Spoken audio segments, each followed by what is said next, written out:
Yo, what's going on? What's going on, man? What's going on with you guys? Big West, just getting set up.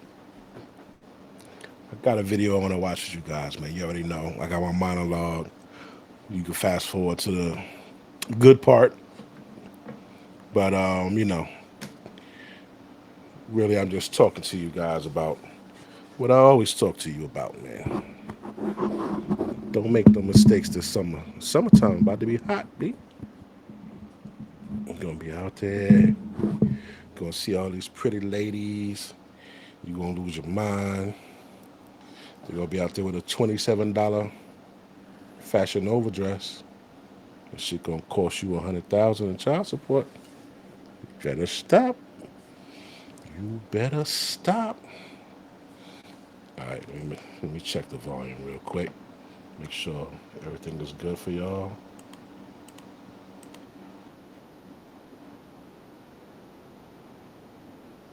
All right, all right, you can hear it. Just want to make sure y'all can hear everything and we good and all that. Yeah, man. So you know how I always say, man. I always tell the fellas and the ladies, if you in the hood, don't be having no babies, man.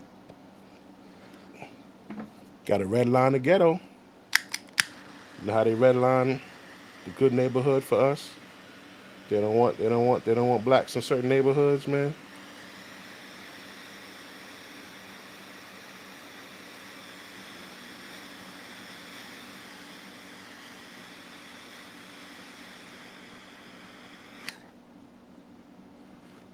I want you to do the same thing, but for yourself. I want you to not want to be in certain neighborhoods. And best way to do that, seriously, is to not have any kids. Because once you have kids, now you got sandbags on you, man. Got 40-pound sandbags on each side,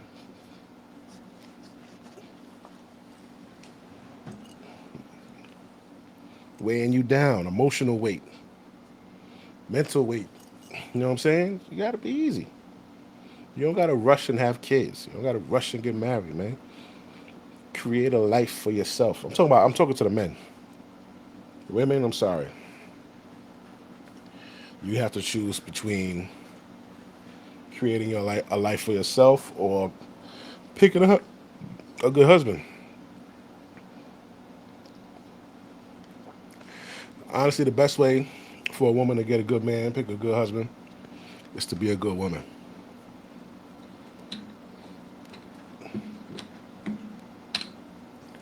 Learn what that definition is, learn what that looks like, and mimic it. Put that work in, mimic it, and hire, pardon me, fire faster than you hire. But you got to do your vetting process, man. You got to vet these dudes properly. It's not about looks, man. You think it's about looks, but it's not. I got a new spot I go to, and I'm gonna do a video over there.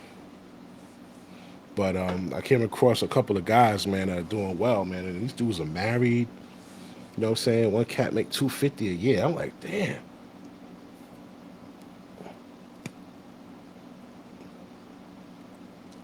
So you know what I'm saying? It's possible, B. You know what I'm saying? You can get you a good dude like that. You understand? But you got to vet them properly. You understand?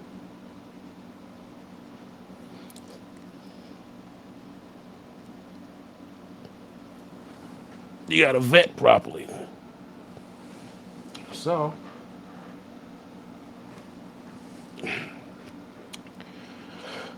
now, when it comes to my guys, you got to get that paper, B.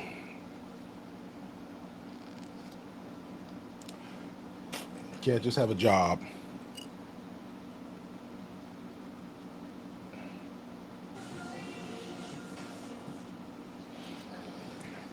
Can't just have a job. You gotta have a job and like two hustles, man. You got it. You need like a job, and then you need like a fucking e-commerce store. Sell. You just need some. You need other stuff, man. You need other stuff. That one income shit, no. You need about three, four streams of income just to survive regularly. Also, that helps with your personality. That helps with your character. Like that makes you so interesting when you know how to do more than one thing.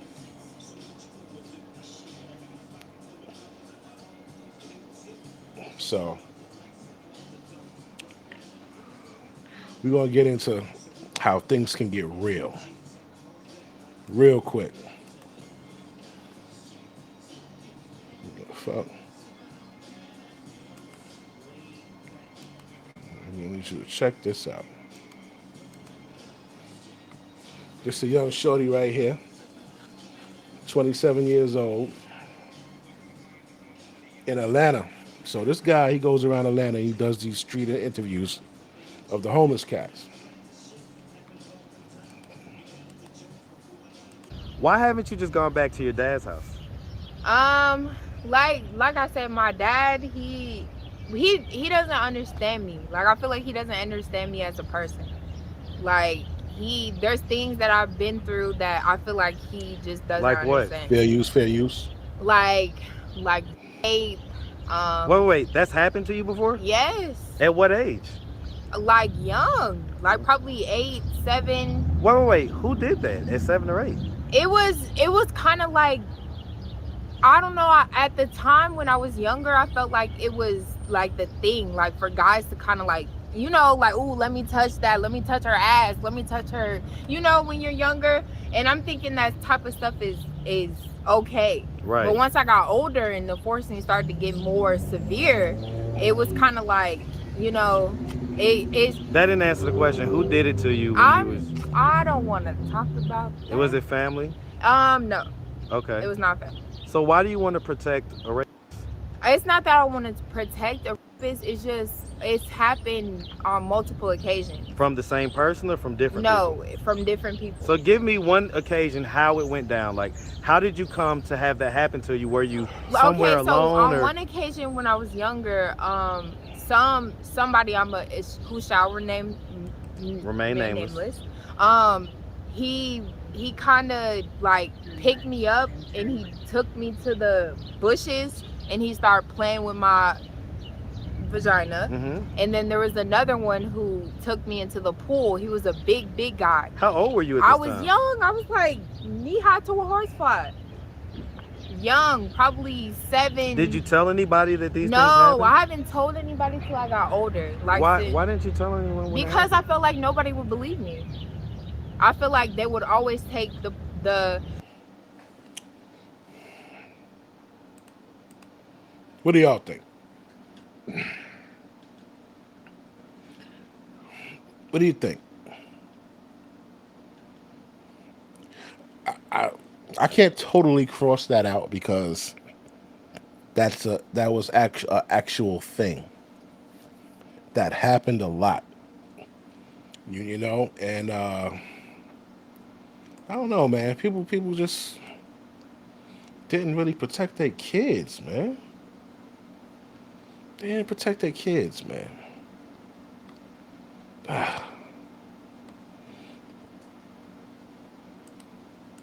The other position of a person. man, like the man's perspective. How many times has this happened to you? Man, probably 5, 6. What was the oldest age that it happened to you at? Probably 27. Wait. This age now. You just turned 27 a month ago. Yeah. It's happened to you within the last month? Mhm. What happened? It was kind of like, cause I'm a very like happy-go-lucky rock star.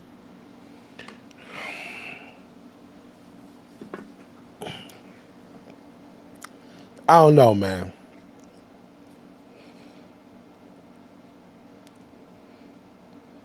I don't know, man.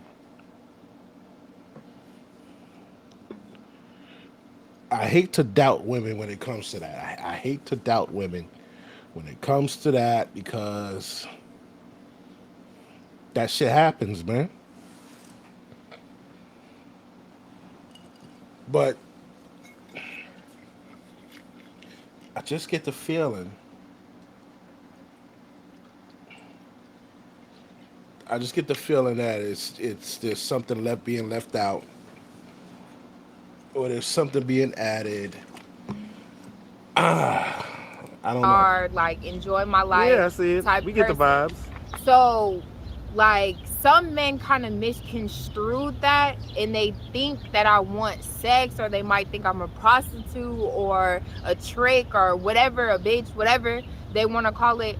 But in actuality, I get into situations where I might be lost, or an asshole might have dropped me off somewhere out in nowhere, and I'll need help, and they'll take advantage of the fact that I needed help. And so they would like force themselves on you type deal. Yes. And do you think that your dad would be okay with it? No, because my dad, we had a game plan. It's just I kind of veered off of the game plan. So what was the game plan? What The was you game plan was to go to this place. mental facility? No, Okay. it's like a home where you stay there for a month, you get a job, you build up. Right. Yeah, So, hey, tell me who you are and what you're doing. Yeah, my name's Nolan. I'm with. I still have, I do hold resentment towards the situation, but my adoptive passed now, so I can't really, I'm older now, so I get a lot of things, and, I understand a little bit, but it was still wrong. You know what I'm saying? I still never got an apology for the situation. At 16 years old, I ended up. If he were to happen to come across this video on YouTube, first of all, what do you think his thoughts and his reactions would be? Probably upset that I exposed him, but I don't care, because like I said, I told mom, if you do. you see how she's talking? Like you could, like I feel sincerity through the screen. The other one, it was too. I don't know, but her, I feel the pain through. I feel her pain through the screen, B. Do come across, I told our mom the situation. I did tell her, whether you know that or not. She didn't believe me because you would literally come downstairs, pretend to wash your clothes, and do weird stuff. And I got the worst of it because I ended up having to. Yeah, that's. I don't know if go ahead and tell it. Allow that, but No, tell it. You end up having to what? I ended up having to, What's up, YouTube? I have the best trainer in Atlanta and possibly the world. Hit him up on Instagram at KD with the Muscle. Now back to the content. What's up, YouTube? Atlanta Street Interviews out here with another one. So we got a young lady with us today. How you doing today, miss? I'm good. How are you? I'm doing good. Thank you for asking. So are you homeless? I am. Okay. How old are you? I'm 29. 29. Yeah. And so how long have you been homeless? For at least 2 or 3 months, but from the beginning, I've been homeless literally all my life, but I was able to, couch hop. I had friends where I could stay at the house and stuff like that. Okay. But for the last 2-3 months, it's been kind of outside type deal. Yeah, I live in a tent currently, actually around the corner. Okay, I get in it. the Mechanicsville area. Yeah. I know about that. Yeah. Okay, so what was it that happened 2-3 months ago that caused you to have to be outside? I was in a partnership with a friend, and I was actually the one trying to help her out because she ended up homeless herself, and she had like 3 kids at the time. Oh. And I was trying to help her out and things of that nature, but the situation ended up being flipped, and it didn't work out. It was my fault. What happened? Full accountability for that. We ended up getting an Airbnb. A pastor and his wife ended up paying for it, and the Airbnb was listed under somebody else's name, and she wasn't allowed to lease her apartment as an Airbnb. So we ended up making a deal with the lady, and we told her we'll pay her whatever we need to pay her to, keep the place until we could find our own. And I ended up sabotaging it because one of the managers that work in the front office came to the door and was asking for the lady that actually owns the apartments.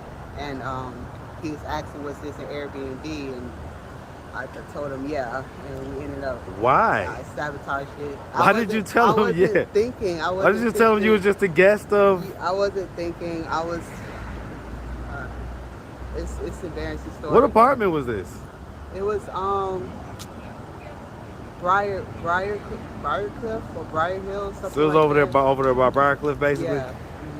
Jesus Christ. Yeah. Oh I ended up man. sabotaging it, and yeah. So. Wow. You see why it's important to get your shit together?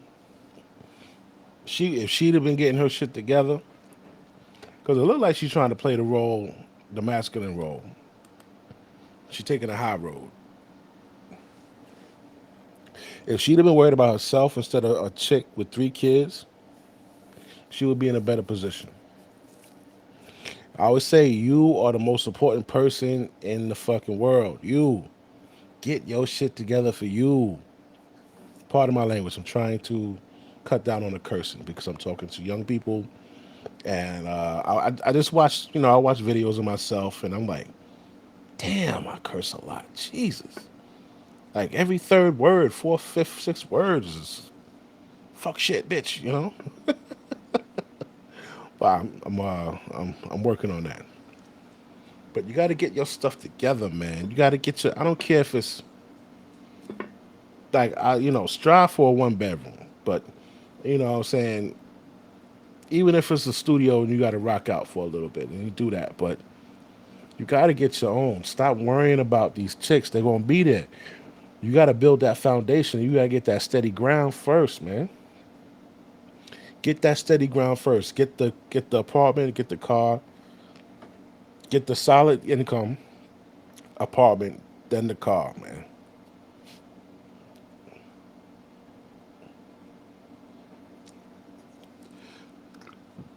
After you got that, you should steadily be increasing yourself, increasing your worth, increasing your net worth. Don't stop, man. Just keep finding ways to get the income coming in. Be a mechanic, work in tech, anything, man. Just get something that's not easily replaceable. If you want to go to college, go to college. But don't go for no bullshit. If you're gonna go, jump out the window all the way. STEM, science, technology, engineering, mathematics, or a profession. Profession meaning like doctor, specialized doctor, specialized lawyer, things like that. You understand? Don't just go for fucking social work or some dumb shit like that. Pharmacy, you go for like pharmacy. Things like that, man. That's gonna make you some bread. Wow. So she wasn't with that, so I had to end up leaving, and I don't know where she is right now, but meaning your partner, your girlfriend, basically, right? But she wasn't. Yeah. I get it. Y'all didn't make the affair, but y'all was romantically involved.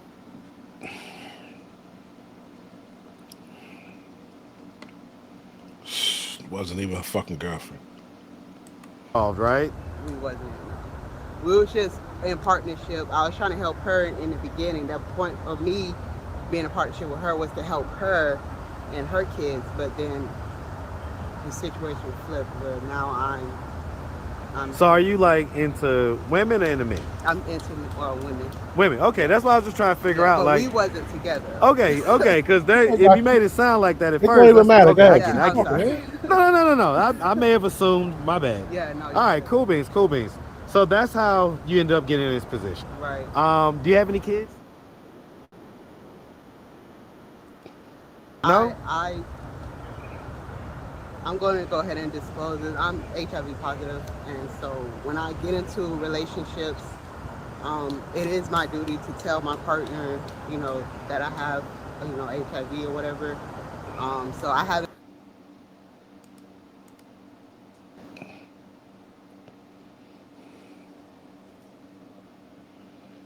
Shit just got real. Yo, she don't even look HIV positive, bro. Wow. She look healthier than the motherfucker. She just look homeless. She don't look sick. I know. What does sick look like, right? But look at her. Holy shit. Ooh. Ooh-wee. Been into too many partnerships or relationships due to that fact, because some people are not Yeah, schooled on that type of, I get it. you know. Are you on like PrEP and stuff like that? No, I take HIV meds. HIV meds, okay. Yeah, and take them daily. But I'm healthy. Yeah, you look healthy for Yeah, sure. I'm just down right now. Hey man, listen, life is ups and downs, Yeah. life is ups and downs. So let's talk about it. So, Shit. okay, so what age did you learn about your diagnosis? I was born with it, actually. I was born into the foster care system. I don't know my mother or my dad. I just know that she wasn't able to take care of herself from what my adopted mom told me. I got adopted at the age of 8, I believe. And so my adopted mom told me that my biological mother was like paranoid schizophrenic, and like she was like on a lot of drugs. I don't know how she got HIV positive. I just know that I ended up getting it when I was born. And I was born in Miami, Florida. Um, so I'm from Miami originally, but upon being in foster care system, I did move around a lot. So like I said in the beginning, I actually never had a place to go. I just was able to make friends and, sleep on their couch and things of that nature. Um, and yeah, so at 16, no, at 12 or 13 is when I moved to Georgia with my adopted sister. And because she was out here working in Gwinnett County. But me and her never got along either. I was abused. I was sexually abused as well Sexually abused by who? by my adopted brother. It's a crazy story, but I guess that nigga got So wait, HIV. so you came here to live with your adopted sister. no, we was already living together in Florida, but then she ended up getting a job with her boyfriend in Gwinnett County. So we ended up moving from Miami to Georgia. So she was your adopted sister, not your adopted mom? Right, she was my adopted sister. My adopted mom ended up passing away. I'm sorry. Okay. My adopted mom passed away in 2008. But before she passed away, she was telling me a little bit about my biological mom and how she was on drugs and things of that nature. But after my adopted mom passed away, I ended up having to stay with my adopted sister. Okay, and that was her daughter? Yeah, that was her daughter. Okay. And she also had a son, whom was sexually assaulting me and my other 3 sisters as well. God adopted damn. sisters. Other What three? age did that start? I started at age 12. 12? Yeah. What age did it go to? To like 13, that's like almost a year. And I told my adopted mom, this was before she passed, I told her the situation. She didn't believe me, of course, because that's her son or whatever. But to this day, like, I still have resentment towards the situation. I'm not trying to cry, but Let it out.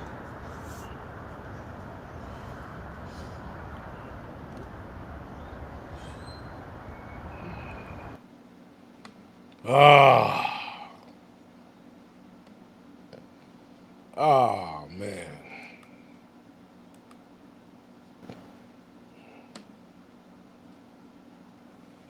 Oh man. You know, I hate seeing people in pain, man.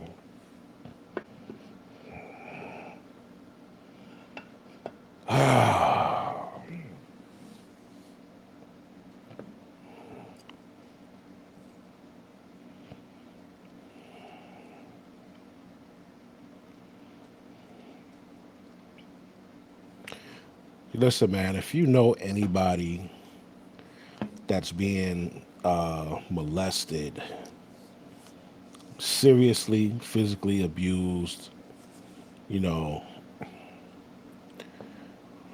tell somebody, man. Call some services, call anybody anonymously to get that person some help, man. If you being abused by somebody, call somebody, man. You could look. I don't know how old people are watching this channel, but if you're a minor, if you're, what I'm saying, under the age of 18, oh fuck it, under the age of 21. If you under the age of 21, man, no matter what age you are, if you're a young person, young adult, and somebody's doing something to you, what I'm saying, that you don't like, they they touching you. This is what I want you to do. I want you to weigh your options. It's like playing chess, right? Or back in the day they used to have these war tables.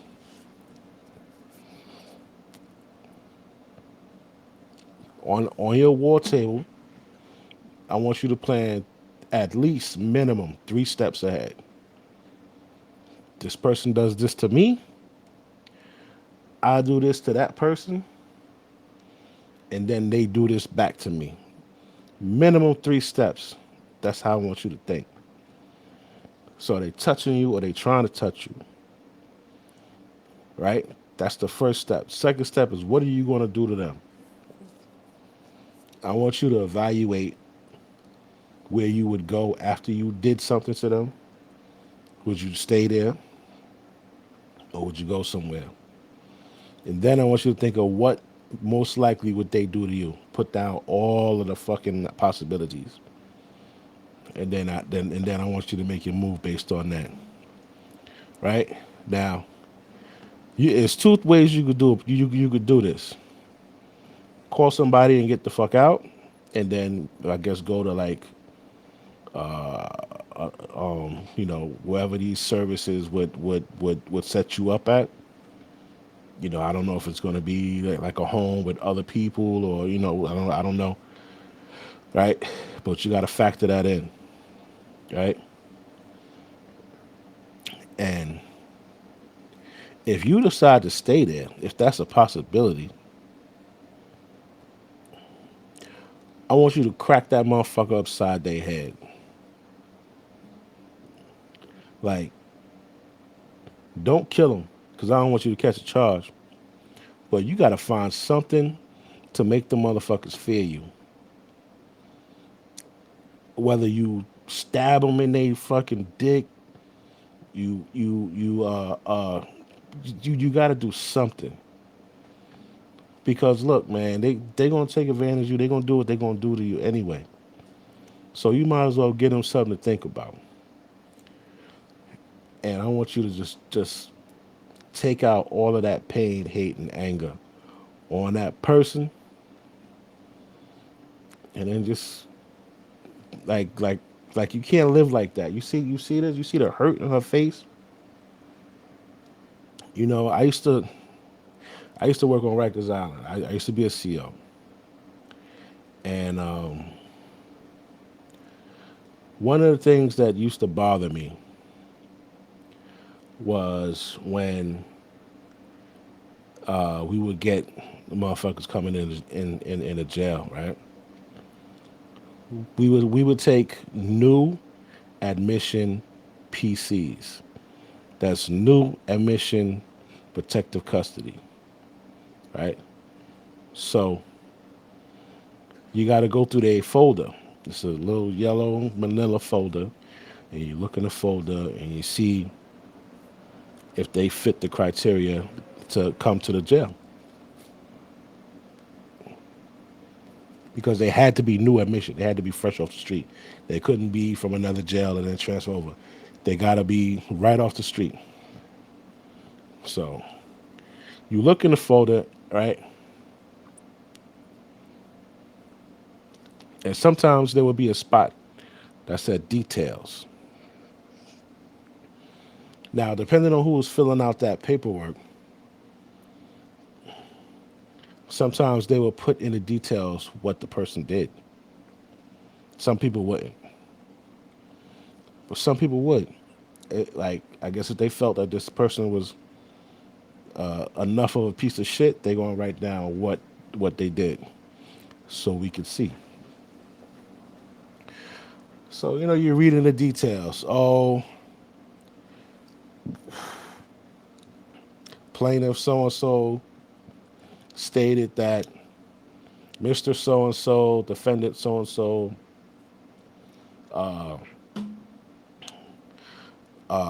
forcibly put penis to vagina, penis to anus, struck her multiple times, causing pain and injury to the victim, right? Some shit like that, right? And then the person would be like fucking 9 years old, 4 years old, like. So you looking at this paperwork, and you're expecting this fucking monster to walk through the door. You're expecting like a 6'7", 6'5", 300-pound motherfucker to walk through the door with an attitude, scars on his face, right? And in comes a little Spanish man, a little black man, 150 pounds, 145 pounds, 5'7".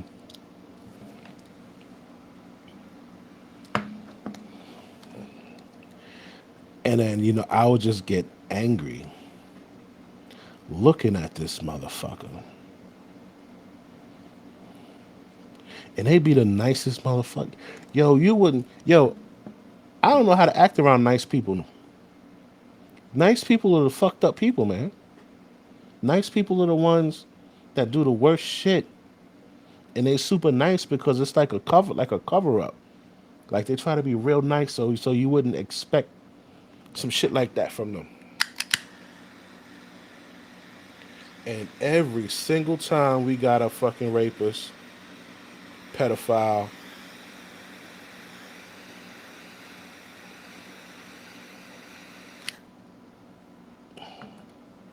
they were super nice.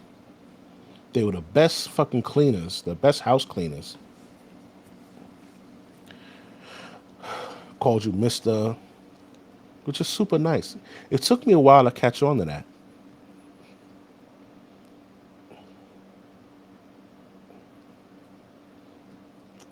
Then after I caught on, I had to test the theory. And I said, yeah, it's true.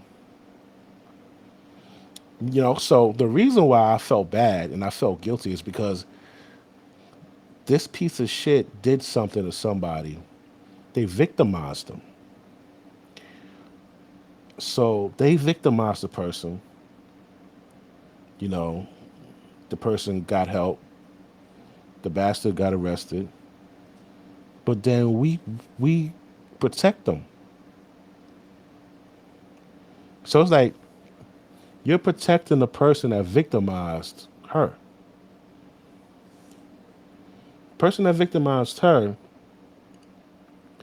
you make sure they eat. You make sure they get their fucking visits, see their family.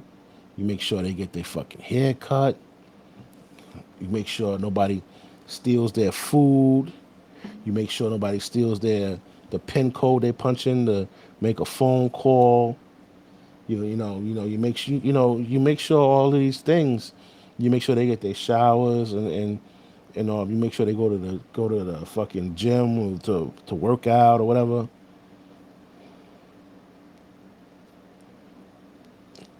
And you make sure they safe.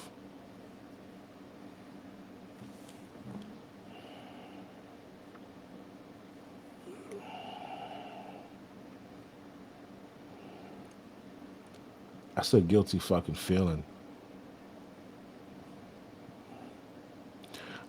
There was this guy I used to play ball with back in the day. Nigga was nice. Was fucking nice. Like he should have been in the NBA.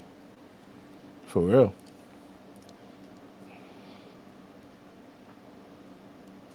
And I remember some people I went to high school with, I remember they posted his picture on Facebook. And they posted the article. The dude, the dude, he didn't make it to the NBA, but he became a coach. And he was coaching little high school kids. He was fucking them, the boys.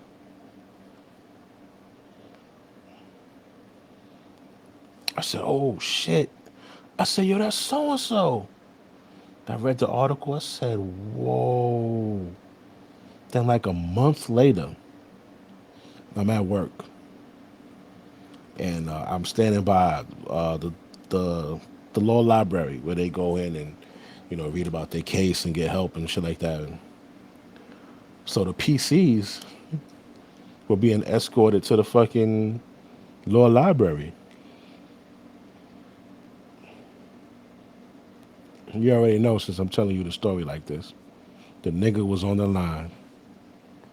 He was on the fucking line. And he said, what up to me?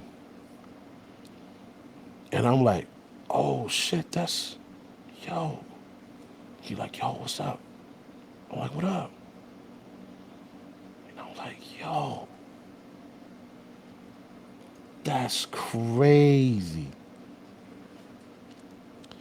You know, I don't, cops are different from COs. Cops, you go get the bad guy, and then you search him, fingerprint him, book him, take his pictures, and then send his ass to, send his ass to court. When he goes to court, the COs, if the judge say this nigga got to stay, he's sitting the pins and wait for the bus to Rikers Island.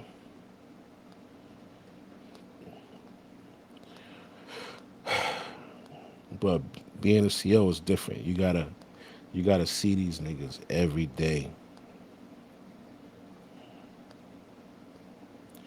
And sometimes it's not.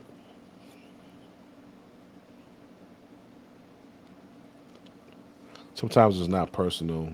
You're just trying to make it through your fucking 8 hours. All right, yeah, these niggas is going to law library or they go on the fucking rec. Clear the hallway. Make sure nobody's in the hallway. Because if a person in protective custody gets assaulted, it's a big deal.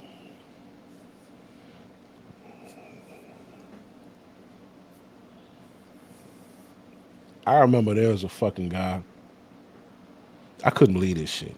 I couldn't believe this shit. And I was mad because I used to speak to this motherfucker. He was nice. Yo, Mr. West, what's up?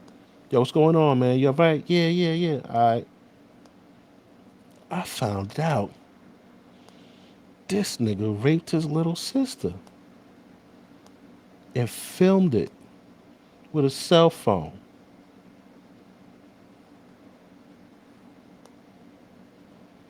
I was fucking disgusted at me because I spoke to this nigga.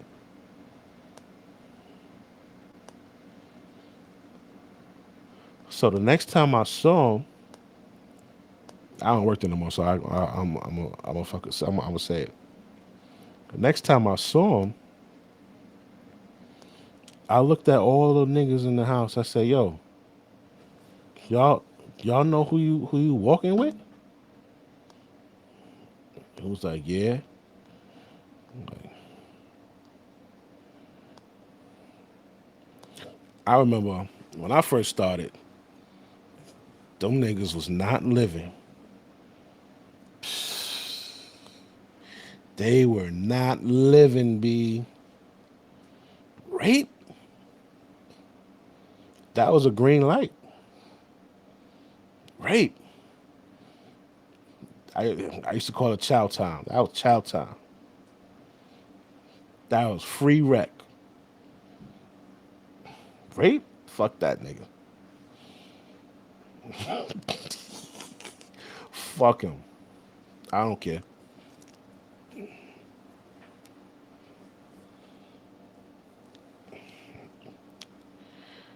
I remember there was this one dude. I didn't know he was a fucking rapist.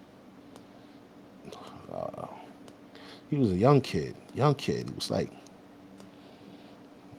maybe like 21, like 20, 21.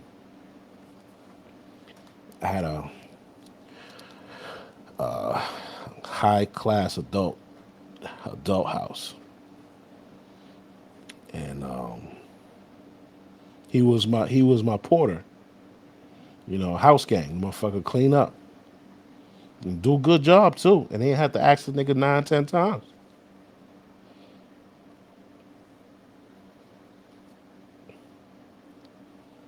So the way I used to run my house, I go in, I check all the cells, see what need to be cleaned up, and then I let out my house gang. The dudes that clean up, I tell them, yo, hit cell 4, 19, and 23. Just put the buckets on top of the bed, on top of the mattress, sweep up, what I'm saying, whatever. And the other dudes who did the food, they go in the pantry. Food wagon come, they go in the pantry, they count the food, separate it, shit like that, divvy it up like that. Then, when it was time to lock them out, turn all the knobs. Boom, boom, boom, boom, boom, boom, boom, boom, boom, boom. Be like, yo, on the lockout. Then I turn the key. All the cells open at one time. So they all come out. I start closing the cells. Boom, boom, boom, boom, boom, boom, boom, boom, boom, boom. Then I go on the floor. Now the reason why I was doing it is because the person in the A, she would do the other side. Or he would do the other side. So we could lock them both out at the same time. They go in the day room. It's like a big area with a bunch of tables. They go in there, sit down, fucking grab their tray, go sit down, eat, turn the TV on, watch TV, put a movie on, watch the movie. And I would sit down and update my book, write in my book, what was going on. And I watched them do the feeding. And this is where I learned how to watch and observe people. Fucking Frick and Frack might have been cool yesterday, but they might have a problem today. So you sit and you look, and you could just get a feel of you could just check the temperature of the house. You could feel it. You could feel it. You could feel if there's tension in the house. You could feel that shit. You pick up on it. Niggas not talking. Niggas quiet. If it's quiet,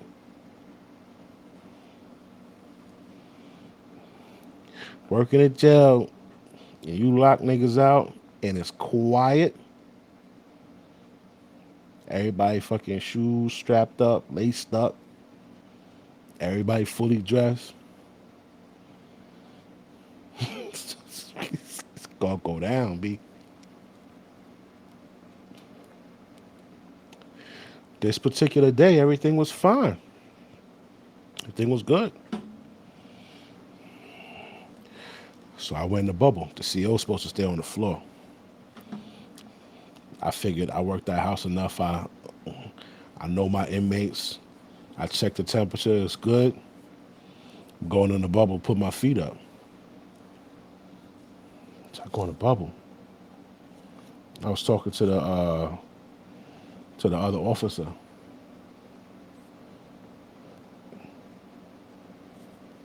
Next thing you know, you hear some fucking. You hear the sneakers. Like you ever see niggas play ball and they feet be like you be like that. You hear them fucking sneakers squeaking on the floor. Them niggas is fighting. So I was talking and I heard the squeaking and I looked and I saw they was mobbing them. I said, yo, yo, yo, yo. Buzz the bee, buzz the door to run on the floor. As I'm coming out, they disperse and shit. So his shirt is ripped, his face is bloody, and he's tight. It's like, oh, y'all niggas is pussy. Y'all niggas had to jump me. Fight me one-on-one. What's up? All y'all niggas is pussy. I'll beat all y'all niggas ass. Oh.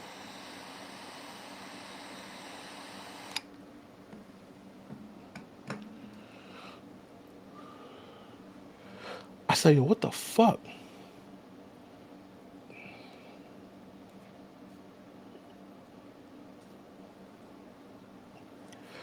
And when I came on, if they did that, that was violation. They violated the officer by fighting. So, locked them in, sent out like about 3 or 4 of them, and the victim. When they left, I walked down the chair and I said, "Yo, I ain't send all of y'all out because I wanted you to hear this fucking message.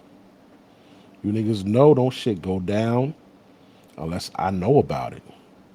You don't take it upon your fucking self to do that shit."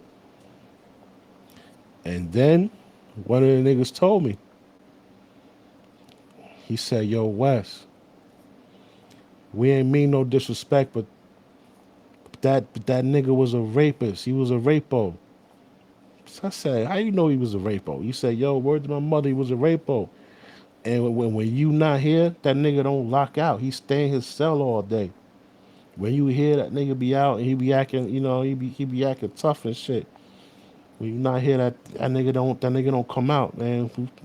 We just couldn't hold it no more. We had held on for like 3 weeks." I said, "How the fuck you find out he was a rapist?" They wouldn't tell me.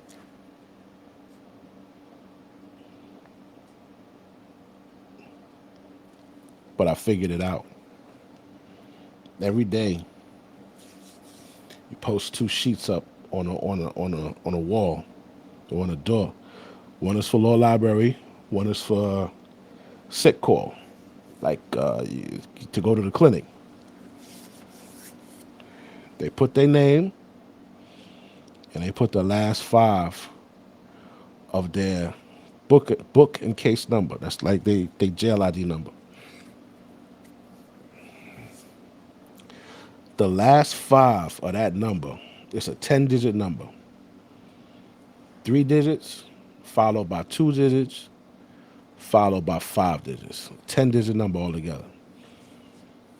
The last 5 of that number is what number person they were that was arrested that year. So it might be like 1, 2, 3, 4, 5, 52, 674. 52, 674 means that they were the 52,674th person arrested and in that year. That's the last 5. So this is what they would do. They would go and look. First, everybody that came in, they would go to their door and talk to them. Yo, what up? Yo, where you from? what you jacking? You know, like what a gang you in? So they say, oh, I'm from Brooklyn, blah blah blah.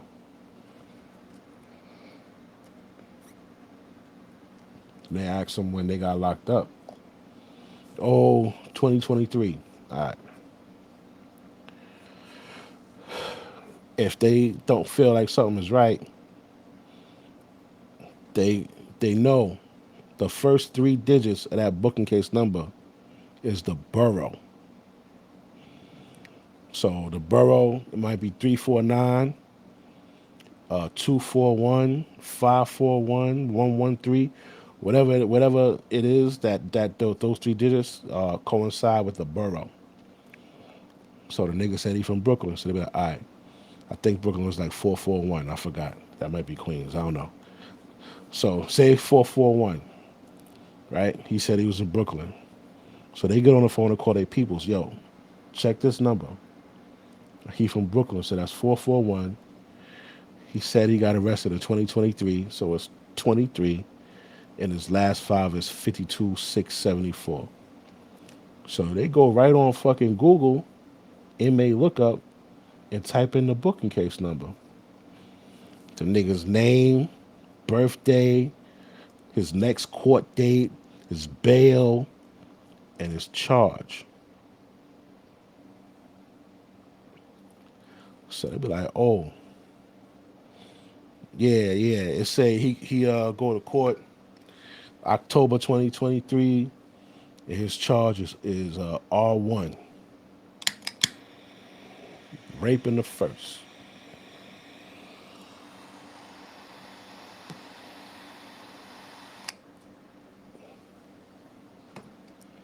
And that's how they find out niggas' charges, by talking to them.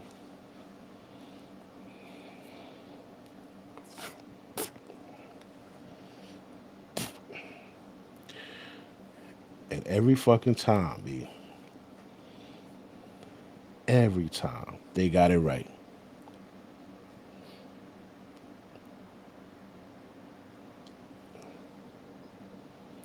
We want to talk about jail stories and shit. All right, back to Shorty Face, man. Oh.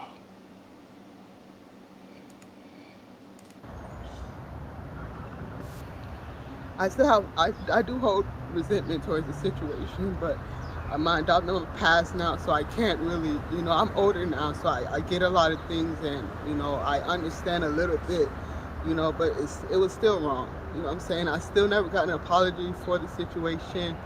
At 16 years old, I ended up getting into it with my adopted sister. Therefore, it ended up leading me to juvenile detention. So I got locked up at 16.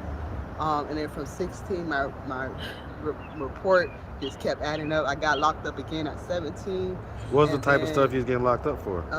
Basically just being violent. Assault, basically, fighting. Battery. I got battery and criminal trespass at 16, but they don't show that on your record because you're a minor. And then at 17, I got into it with one of my foster parents, but she ended up lying on me, saying that I hit her or whatever, and the cops was already at the house. So she was telling them that I hit her, and I didn't, but I went ahead and took the charge, and they charged me as an adult at 17. Oh. And this was here in Georgia, actually. So I got charged again with simple battery and criminal trespass.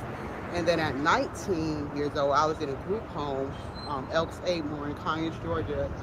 And that I actually take a responsibility for, because I got into it with one of my roommates over a phone. It was stupid, but I got locked up for that. And that charge was battery and criminal trespass. And after 19, I told myself that I wasn't going to keep, building that rapport against me. So I haven't been in jail since then.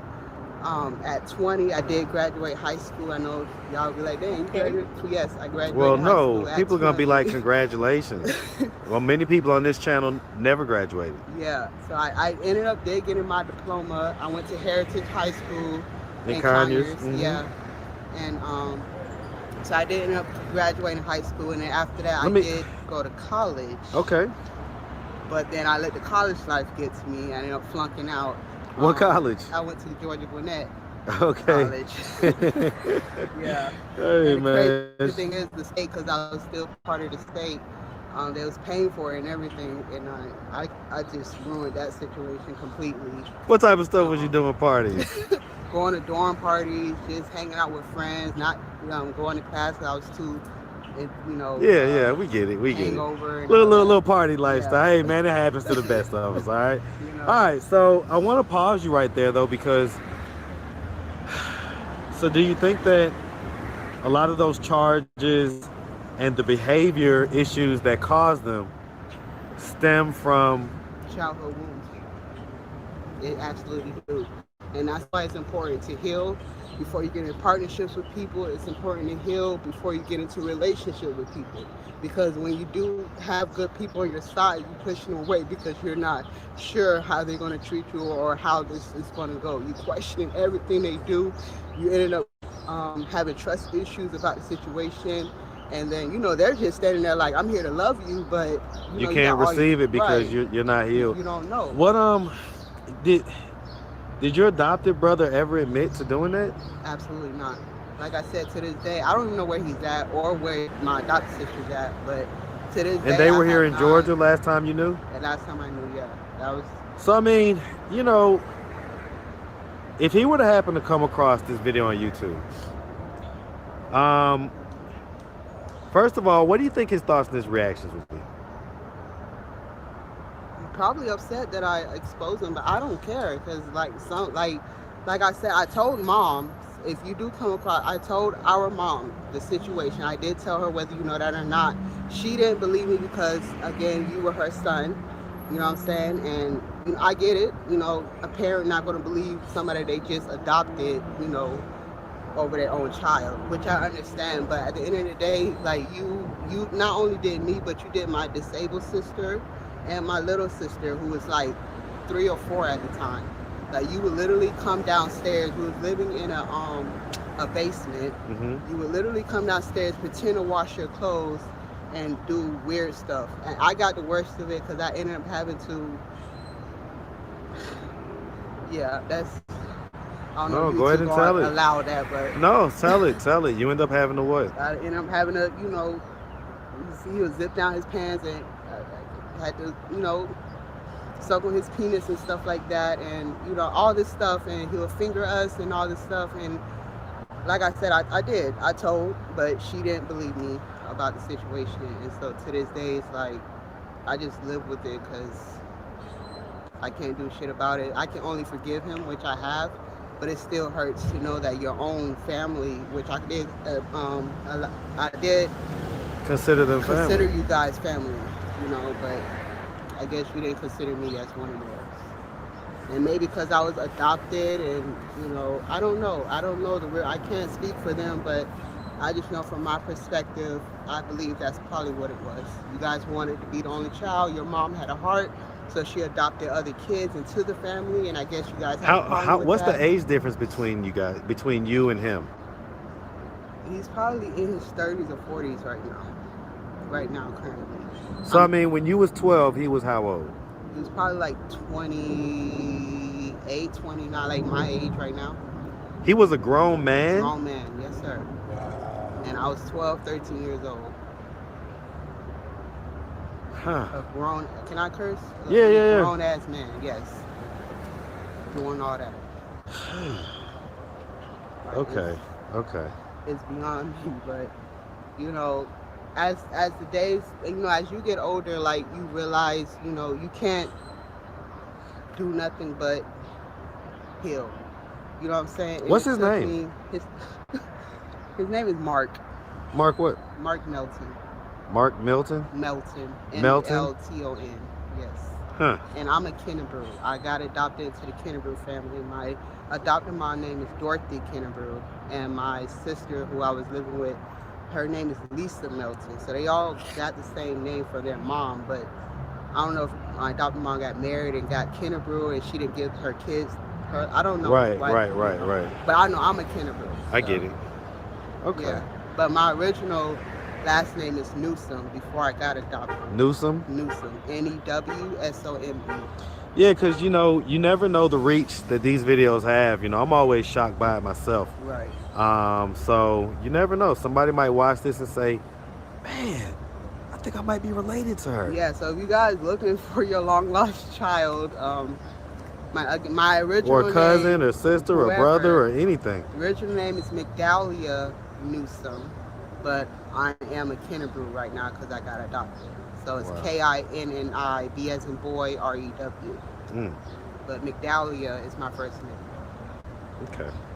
So what are we doing at this point to try to get ourselves out of this position of homelessness? Right now we're at Gateway Center. I am currently washing my clothes, but I just got out of a shelter called Calvary. Mm-hmm. It only lasts 21 days. Okay. And so yesterday was my last night. So I just got Back on the outside. street, Mhm. right. And the things about those programs is like I feel like they should extend it. I feel like there should be other, opportunities for people that don't have a solid place. Like, because it seems like they always trying to help. No offense, they always trying to help women Trying with to look his kids ass up Mhm. on or Facebook. elderly people. But it's like people like me that's single that don't have kids. It's like, well, you got to figure it out, And it's like It's a fact.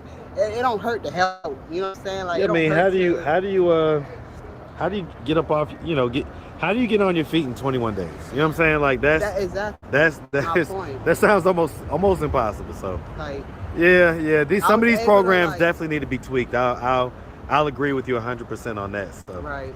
All right, well, listen, Miss, we really appreciate you taking the course. time, answering all of our questions. If anybody out there wanted to reach out, help, or donate, do you have a way they could do that? Do you have social media, Cash App, anything like that? Yeah, my Facebook is Mimi Kennebrew, KINNIB as in boy, REW. I have a Cash App if you want to donate. It's Mimi93 _ cash. And my Instagram, I don't really use that much, but it's Unchained _ MSK. And yeah. All right, well, listen, like I say, we really appreciate you. Of course. And we definitely wish you nothing but the best out here, okay? Of course. Thank you guys. You make sure you have a good one, sweetie. You too. All right. God damn. If I teach you a way where you can manage your chemistry the way you want, but we need 32 hours of focused time. Defining womanhood is just a project of someone who identifies as a woman. Yeah, but what do they identify? I still have, I do hold resentment towards the situation, but my adoptive passed now, so I can't really, I'm older now, so I get a lot of things, and, I understand. Some way he was able to convince my grandma to let him take me and my little brothers to the park, and she said yeah. So we go to I think we're going to the park, but he takes us to his house instead. And my little brothers are in the living room. He gets some like a pop and some chips, and he was like, "Y'all watch this TV so I can talk to your sister." And I'm 12 years old. I'm built straight up and down like a boy.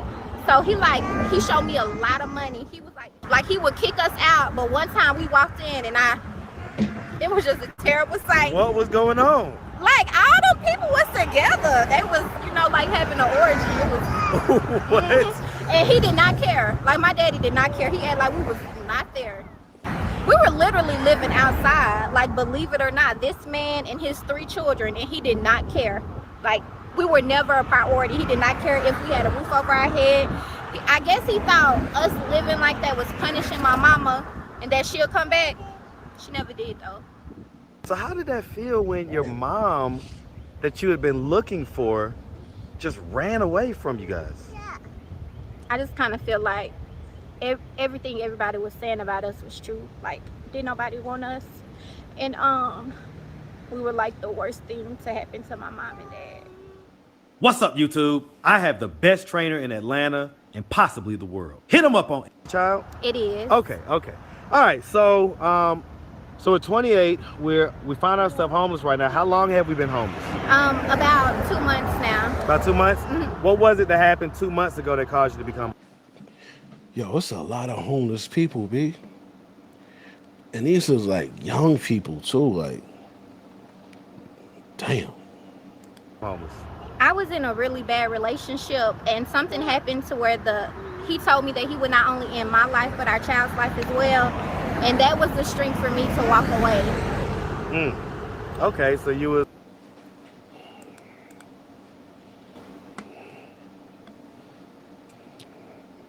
Don't have these fucking kids.